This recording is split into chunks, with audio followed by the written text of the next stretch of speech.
E aí, pessoas, este é mais um vídeo meu aqui na internet. Estou aqui hoje com ninguém menos que Pirula, depois de tanto tempo, hein, cara? Desculpa. Peço perdão. Depois de tantas campanhas pra gente fazer alguma coisa junto, pois né, mano? Eu sei que eu demorei, mas em minha defesa, não foi nada pessoal. Eu fiz isso com todo mundo, então eu fui democrático, né? Eu sei, cara. Você é um cara muito atarefado, né? Popstar, eu sou um cara muito enrolado e desorganizado, a verdade é essa, mas enfim. Importante que a gente está aqui agora para conversar um pouquinho sobre ateísmo. Sim, o assunto que sempre gosto de falar. História, hoje o Pirula vai falar sobre a história religiosa dele, uma coisa que eu acho que ele quase nunca toca nesse ponto aí na internet.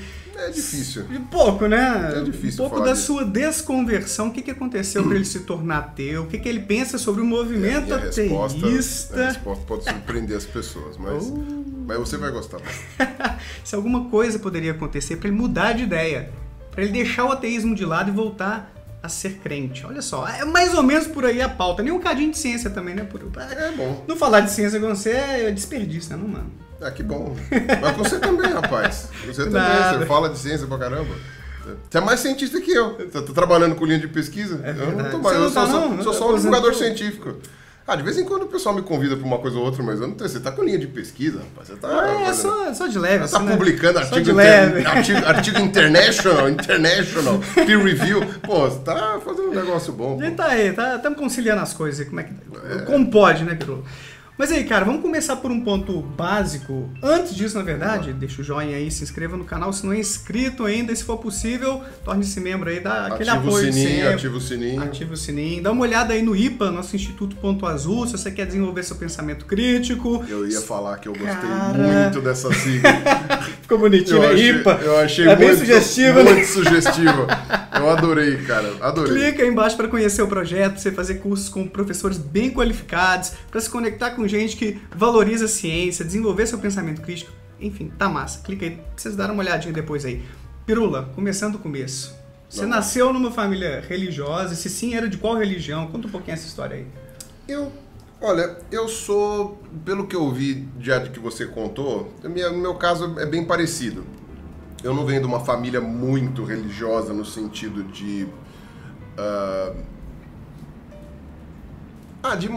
muitas execuções, assim, sabe, ficar indo na igreja, de ficar fazendo coisa. É o famoso católico histórico, né? Aquele católico que vai na igreja quando, sei lá, é missa de alguém que morreu, ou quando é casamento, ou quando por um acaso está passando na frente da igreja no domingo, mas não agendou para ir na missa, né?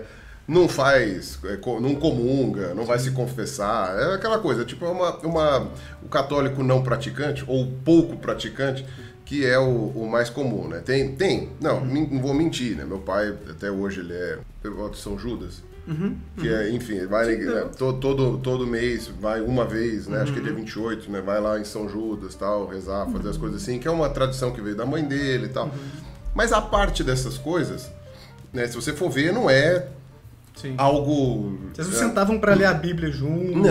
Não rezavam antes de comer, essa coisa assim, que é uma coisa que realmente, quando você vai ver em católicos bem praticantes, acontece, né? De fazer parte daqueles grupos de igreja, né? Grupo de casais, né? Meus pais irem juntos, Encontro de casais com Cristo, SCC, tinha o EAC também, né? De adolescentes com Cristo. Mas você não fez nem catecismo? Eu fiz catecismo, eu fiz, mas não fiz crisma.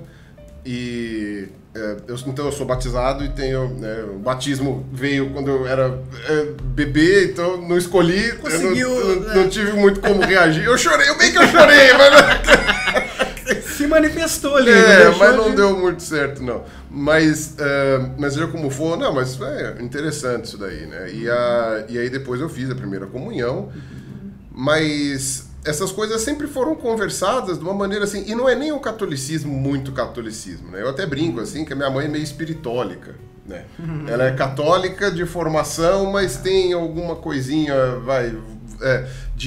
aceitar algumas coisas do espírito. A lógica da reencarnação é muito sedutora. Sim. Então a pessoa, tipo aquela coisa de você ir para outro lado, encontrar um ente querido exatamente do jeito que ele era quando morreu, e aí você encontra, depois volta, e aí ele vem e interage aqui no mundo dos vivos sem aparecer, mas você sabe que está por aqui.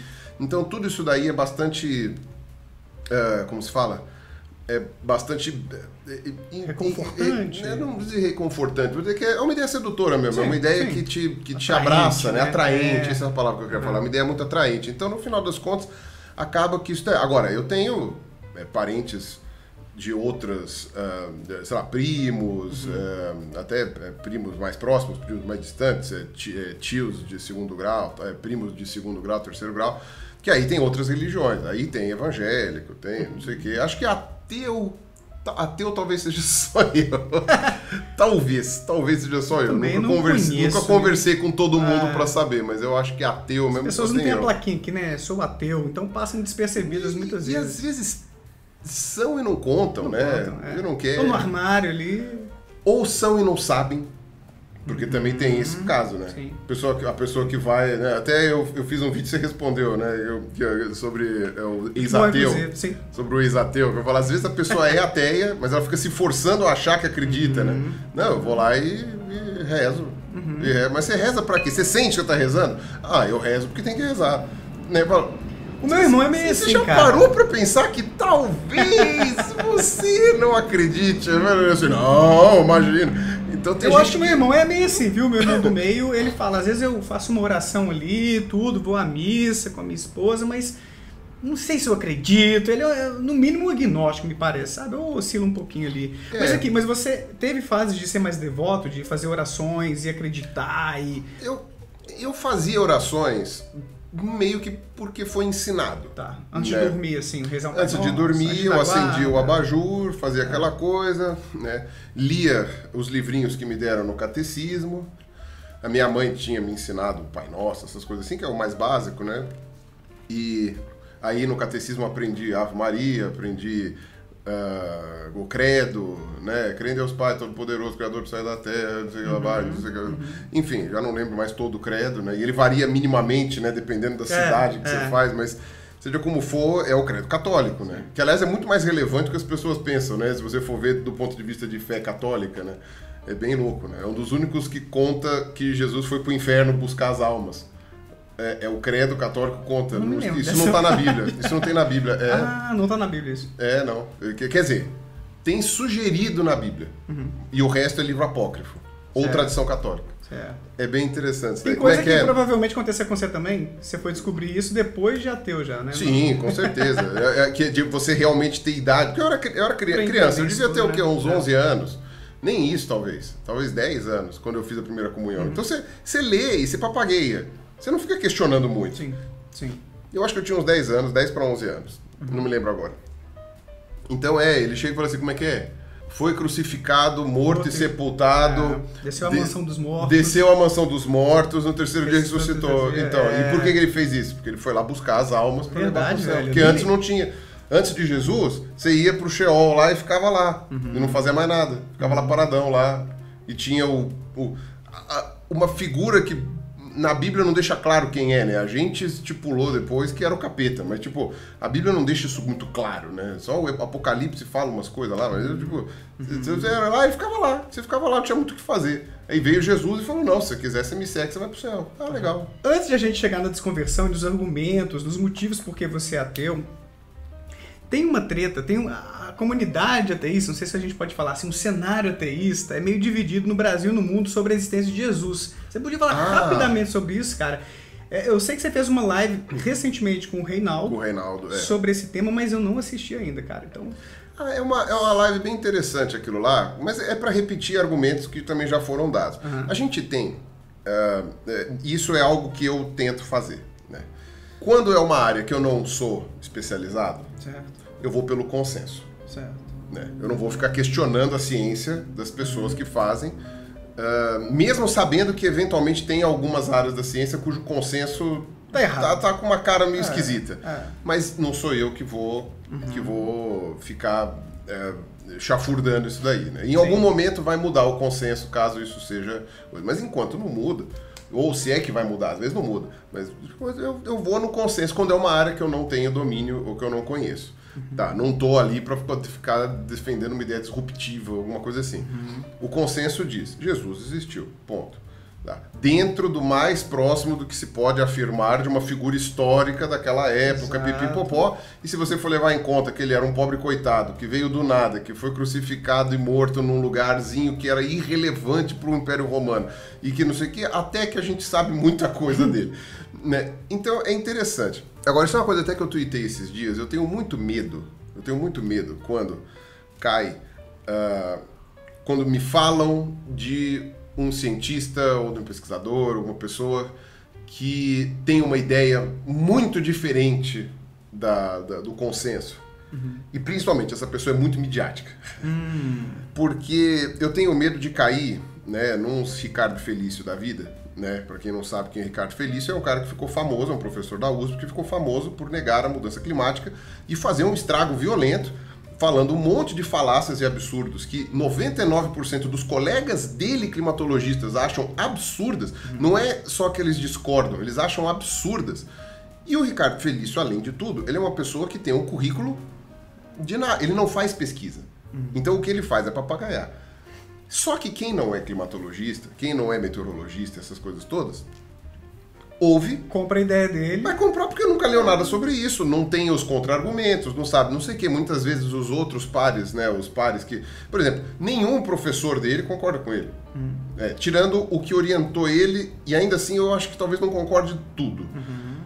E aí é aquela coisa, você chega e fala, eu não tenho conhecimento para aprofundar. Agora eu posso até dizer que eu tenho algum, porque eu fui a fundo nesse assunto.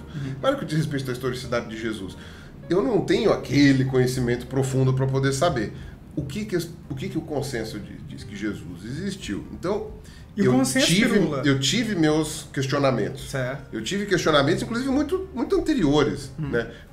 Foi antes até do Zeitgeist, lá do documentário de 2007. Eu já questionava a existência de Jesus. Fiquei doido com aquilo na época. Eu também. Eu já questionava a existência de Jesus desde 2005, mais ou menos.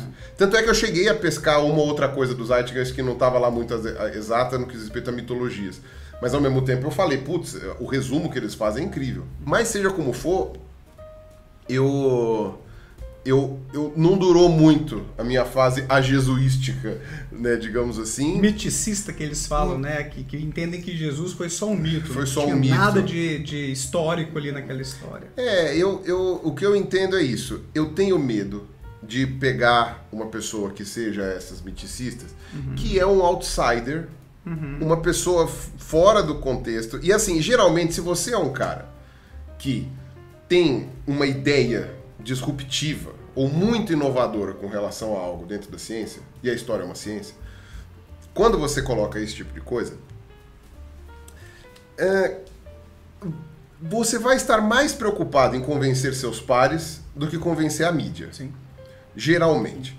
Quando a pessoa está mais preocupada em convencer a mídia do que os pares, algo errado está acontecendo. Sinalzinho de alerta. A pessoa está muito preocupada em fazer quem não interessa se convencer, que é as pessoas leigas, nesse caso, né, se você quer mudar um pensamento científico, do que quem realmente pode fazer. Aí vai falar largar a perseguição. Eu sou o Galileu, porque ninguém me ouve, porque não sei o que, eu sou o establishment científico não me deixa...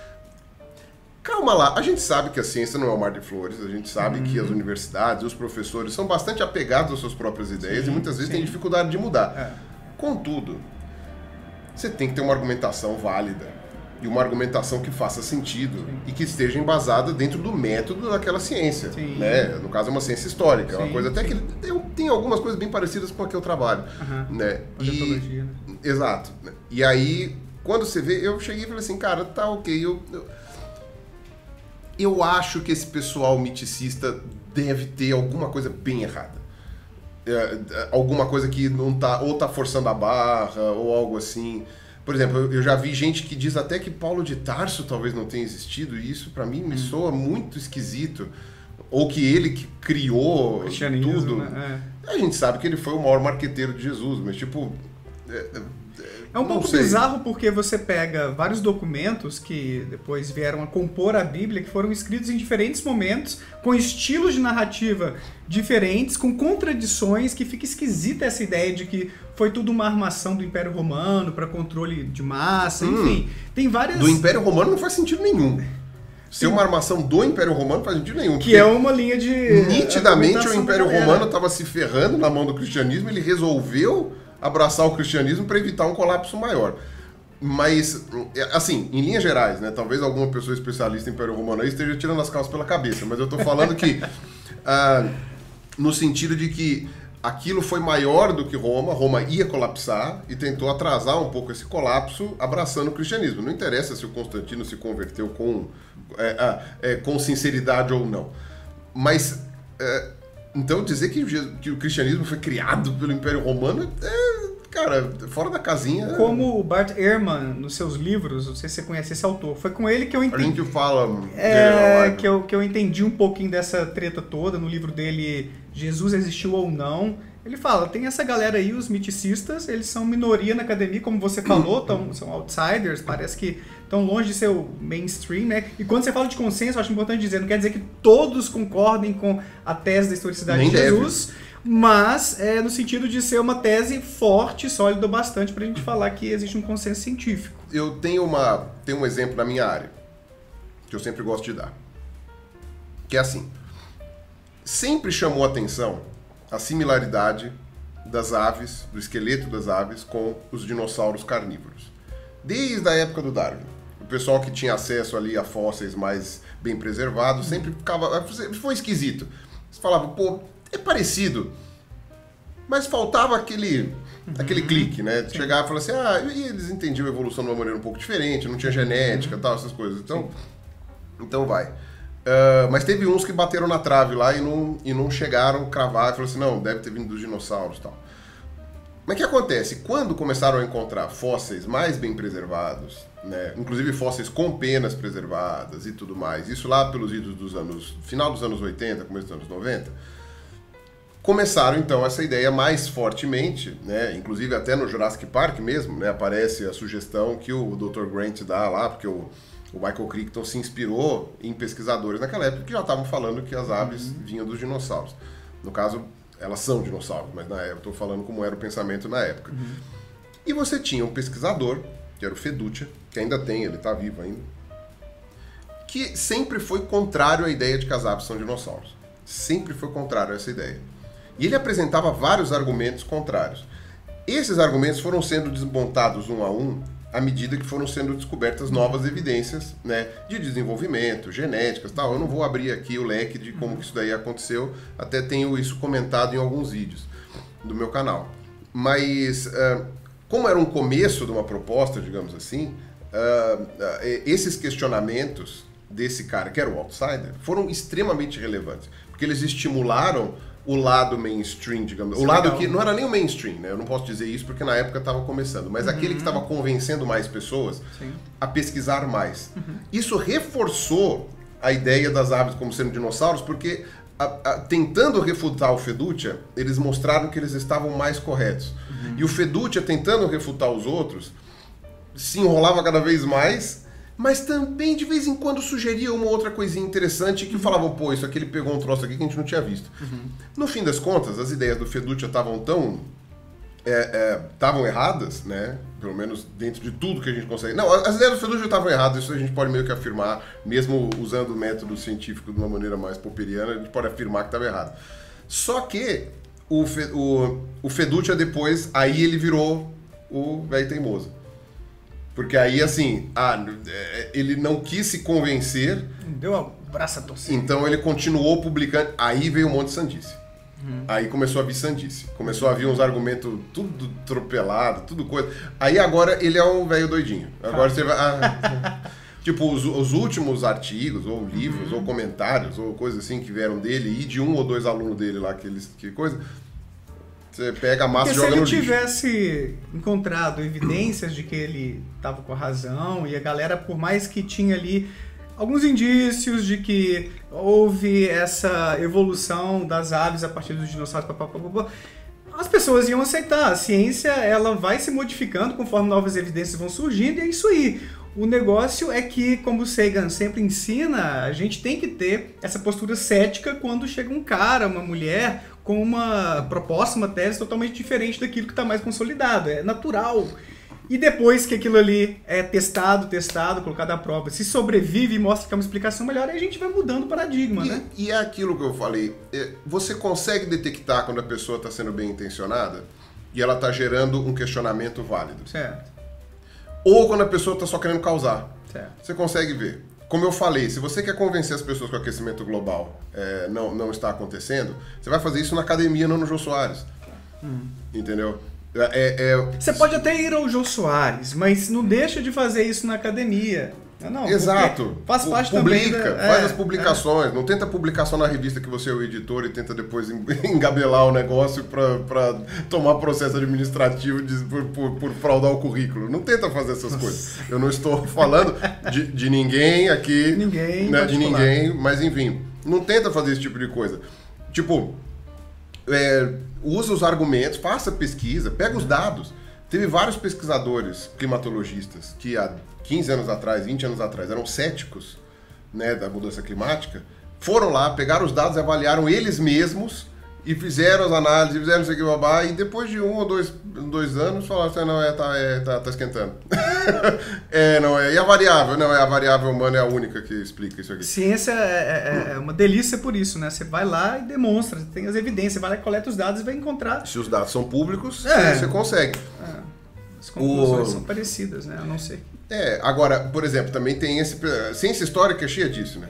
Daquela pessoa que propõe um negócio incrível porque eu encontrei aqui um documento, um fóssil, uma coisa incrível, e aí ninguém pode ver. Aí também você acende a luzinha, né? Ninguém pode ver. Ou eu vou agendar uma visita aí no museu. Não, veja bem, o material está emprestado. Não, tipo veja bem. As placas de ouro lá do Joseph Smith, né, como é que chama? Dos Mormons, né? Isso. É bem suspeito. Mas voltando ao ponto... Vamos lá. Mas ainda não saindo de Jesus completamente, as pessoas provavelmente vão escrever aqui embaixo. Vocês aí, ateus e tal, se distanciaram do cristianismo porque vocês não tiveram um contato legítimo com Jesus. Você teve alguma experiência, Pirula, que te, cara, colocava assim pra pensar que tem um sobrenatural, pode ser que haja Deus ou não? Sua vida foi meio morna assim religiosamente. Olha, então, eu tive essa criação católica que eu absorvi feito esponja, sem grandes questionamentos. Fiz a primeira comunhão e depois da primeira comunhão eu passei a ter certos questionamentos que não vieram do nada. E isso é interessante. E assim, bom, deixa eu concluir. Então, lá pelos meus 12 anos, eu virei ateu dentro do que dá pra dizer que é ateu nos anos 90. Tipo, eu dizer, não, eu sou ateu, lá pelos 12 anos. Precoce, hein? Eu fiquei ateu até... Ateu, eventualmente questionando... Não, mas essencialmente ateu, né? Eu não entendo o agnosticismo e gnosticismo como antagônico do teísmo-ateísmo, né? Eu entendo como coisas diferentes. Então, agnóstico sempre fui, mas eu não acreditava em Deus durante a minha adolescência, até mais ou menos 2000... Eu estava no fim da faculdade, 2002, que eu comecei a questionar e falei assim, e se eu estiver errado? E se Deus existir? Tô ferrado. Será que eu tô... Não, a minha preocupação nunca foi Nem era ferrado, essa, porque né? eu nunca achei que... Assim, é aquilo, você tem o Deus que as religiões dizem e o Deus que você quer que exista caso você pense que exista Deus. Né? E o que eu imagino é que se Deus é realmente bondoso, amoroso, tal, não sei o que, ele vai estar mais preocupado com as ações do que ficar puxando o saco dele. Logo, eu não acreditar nele não faria ele me castigar, né, desde que eu não fizesse o mal para as pessoas. Então, meio que eu entendia Deus isso. bondoso e onisciente vai estar nessa linha mesmo, né? Exato, né? E aí chegava assim, por que não acreditaste em mim? Por exemplo, porque não me deste evidências suficientes. Me desse dado evidência, tivesse aparecido, né? Não apareceu, não tem como acreditar. Né? Enfim, agora aí o grande ponto é esse. Eu, no final da faculdade, do meio pro final, eu falei, putz, será que eu tô errado? Tinha um amigo meu lá que era católico, ele falava uns negócios. Eu tava passando por uns problemas pessoais um pouco mais pesadinhos. Sim. que com o decorrer da minha vida se mostraram completamente irrelevantes, mas na época ela tava pesadinho. E eu falei, cara, e se eu tiver certo? Se eu tiver errado? Aí eu fui pegar o material da primeira comunhão que eu tinha, peguei não sei o que, fui ler os livretos, não sei o que. Naquela época a internet eu tinha que usar na faculdade, era uma coisa que não tinha em casa, era uma coisa meio assim. Eu falei assim, quer saber? Eu vou voltar a tentar acreditar. Mas é aquilo, se você não faz, você não liga e desliga uma chavinha. Eu tentei voltar a acreditar e eu comecei a agir como se ele existisse. Comecei a agir e pensar como se ele existisse. Eu falei assim, tá, então eu acho que eu vou partir do pressuposto que ele existe. Sim. E aí voltei a rezar, voltei a fazer oração, voltei a não sei o quê, voltei a pedir coisas e a agradecer, eventualmente, quando era alguma coisa boa. E... Mas por esse momento de vulnerabilidade, então. Isso vulnerabilidade barra questionamento mesmo. E aí, né? Tem que me definir, é isso mesmo? Será que existe? Será que não existe? Será que não sei o quê? E eu sei que no final das contas, passou um ano disso daí, né? Quando eu tinha me formado e 6 meses depois que eu me formei, mais ou menos, né? Eu tava estudando para entrar no mestrado, aí eu falei, eu tô falando sozinho. Aí eu cheguei e falei assim, realmente não. Porque isso daí não é uma coisa que você força. Não é um negócio que você força. Eu me sentia, fazendo uma analogia agora, na época eu não sabia, mas eu vou fazer uma analogia, aqueles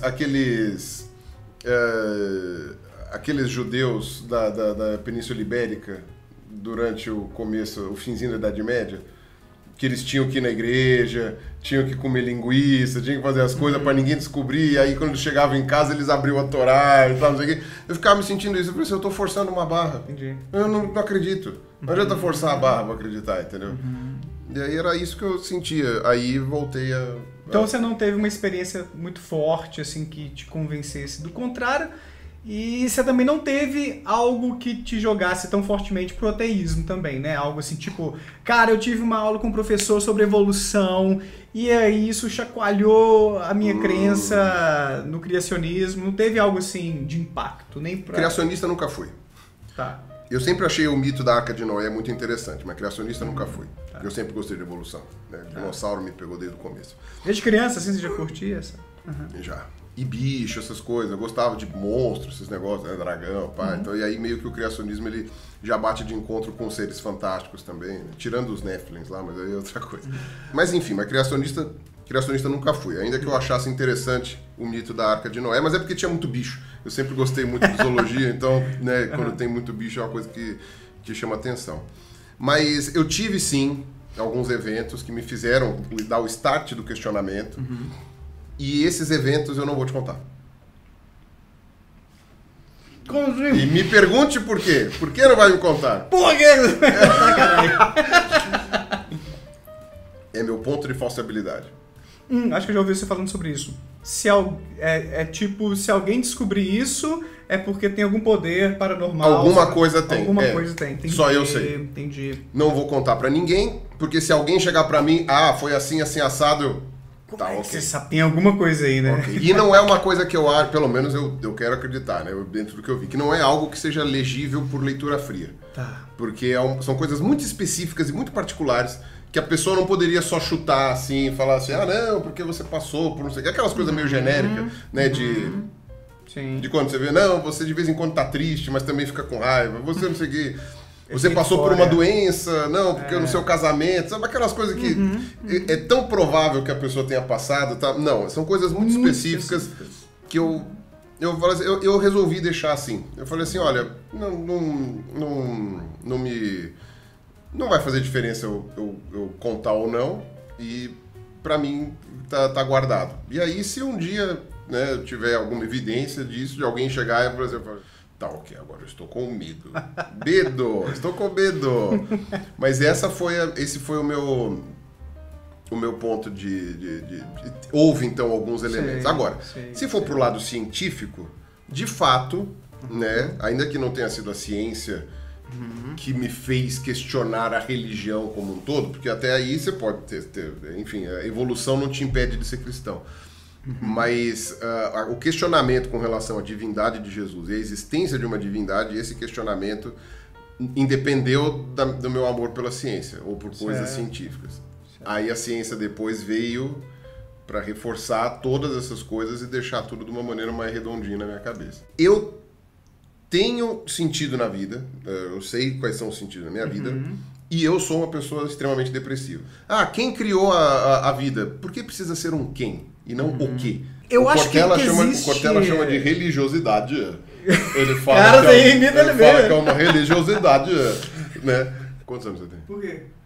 Não, pra saber se você tem essa referência da cordinha. Sim, 36. Eu achei que era porque eu tava falando. Não, tudo Já bem. tá com um vermelhinho aí?